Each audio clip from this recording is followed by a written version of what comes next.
Très rapidement revenir sur quelques impressions de la matinée. Je ne reviens pas sur le programme officiel, mais plutôt sur la partie échange et intervention de Marie Dupin ce matin, parce que c'était les moments qui n'étaient pas prévus, organisés, préparés absolument à l'avance, comme le reste de la matinée.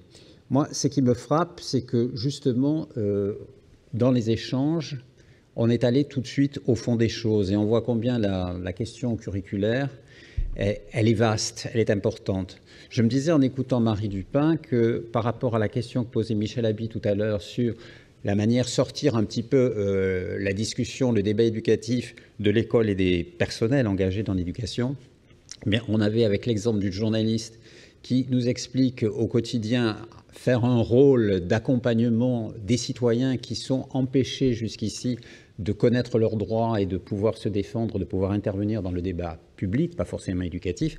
Eh bien, on avait là, entre journalistes et acteurs de l'éducation, il y avait des relations et que l'école ne peut pas travailler non plus en ignorant ce travail-là et ces intervenants sociaux, ces médiateurs-là que peuvent être les journalistes. Alors, qu'est-ce qui est ressorti? On avait bien évidemment parlé de la forme scolaire, et c'est vrai que j'aurais simplement tendance à dire que on a très souvent, déjà tout est là, si vous voulez, comme on le disait à propos du plan Langevin-Wallon, lorsqu'on en a fait une préface, c'est Philippe Mérieux qui l'écrivait, déjà en disant tout est écrit, tout reste à faire. Et sur la forme scolaire, c'est la même chose. En 1985, quand un décret est pris qui explique l'autonomie des établissements publics locaux d'enseignement, on dit que ces établissements publics locaux d'enseignement ont toute autonomie pour organiser les temps et les espaces scolaires.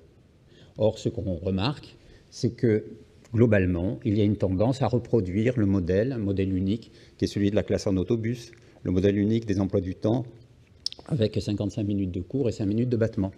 Et donc, c'est là qu'on se rend compte qu'effectivement, cette forme scolaire, c'est pas simplement quelque chose qui est déjà là, mais c'est quelque chose qui est surtout dans les têtes et qui, souvent, emprisonne la réflexion.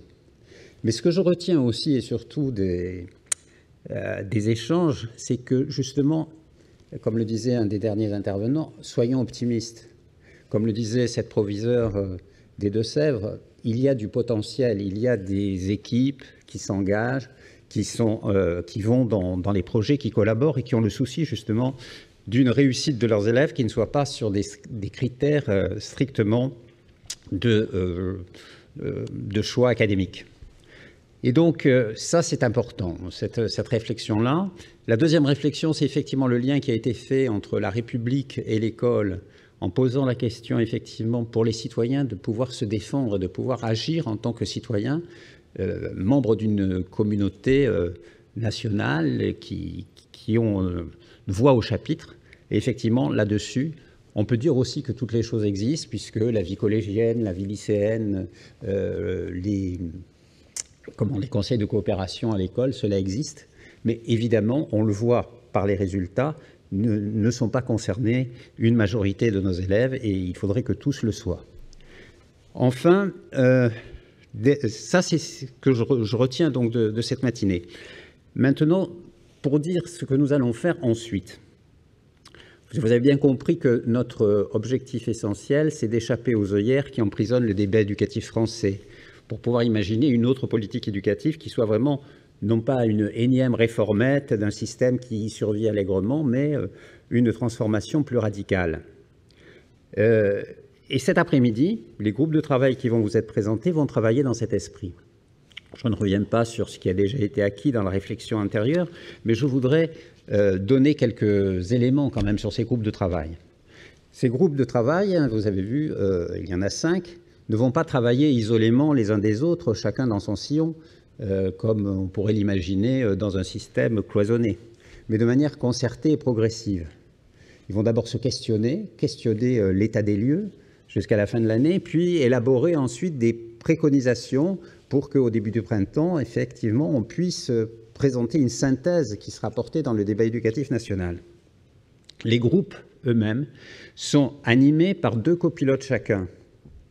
Et dans ces 2 copilotes, il y a quelqu'un ou quelqu'une qui a travaillé depuis des mois au sein de notre groupe qui s'appelle le collectif d'interpellation du curriculum, et quelqu'un qui ne l'est pas, mais dont l'expérience et l'expertise sont précieuses.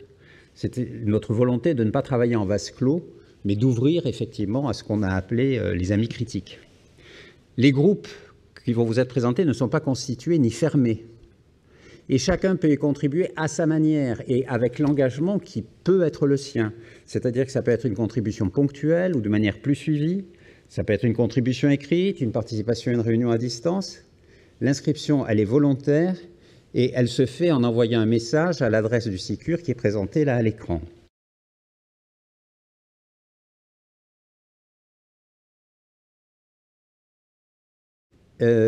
Pour que ce travail se déroule dans les meilleures conditions, je reprendrai quand même l'exhortation de Philippe. Nous reprendrons de toute façon à 14 heures précises, donc merci pour vous, pour nous et pour tous, d'être exemplairement ponctuels.